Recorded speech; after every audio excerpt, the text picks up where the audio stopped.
सबैलाई शुभ बिहानी।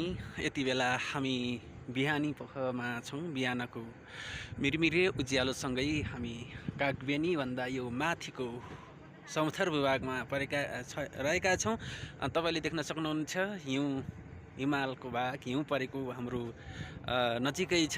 यहाँबाट देख्न सकिन्छ हाम्रो गाडी, हाम्रो स्टाफहरू यहाँ हुनुहुन्छ। अब हामी मुक्तिनाथ मन्दिर दर्शन गर्न जाने तय गरेका छौँ। जाडो एकदम चिसो छ, लगभग माइनसमै भए जस्तो लागेको छ। चिसो एकदम छ। अग्ला अग्ला पहाड र हिमालयहरू देख्न सक्नुहुनेछ।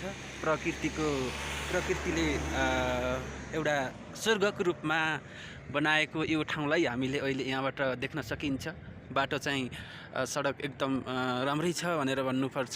अरूभन्दा पनि यहाँको जुन ठ्याक्कै एकदम नजिक भएको एउटा आवास भएको छ। चिसो छ, मौसम एकदम ठन्डा खालको हावापानी रहेको छ। एकदम चिसो छ। तैपनि हामीले यहाँबाट के देख्न सकिन्छ त भन्दाखेरि कागबेनी चाहिँ यहाँभन्दा तल रहेको छ। यहाँबाट देख्न अलि असहज हुन्छ, सकिँदैन। यहाँबाट चाहिँ चारैतिर हिमाल देख्न सकिन्छ। हिमालको यो आनन्द, यो सुन्दरता र यो हिमालले हामीलाई एउटा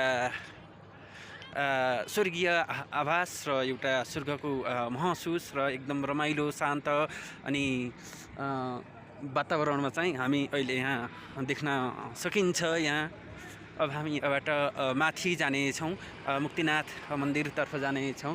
एउटा स्टाफको यहाँ आफ्ना स्टाफहरू, हाम्रो स्टाफहरूले चाहिँ सबैजनाले आफ्ना यी यादहरूलाई, यी सम्झनाहरूलाई क्यामेरामा कैद गर्दै हुनुहुन्छ।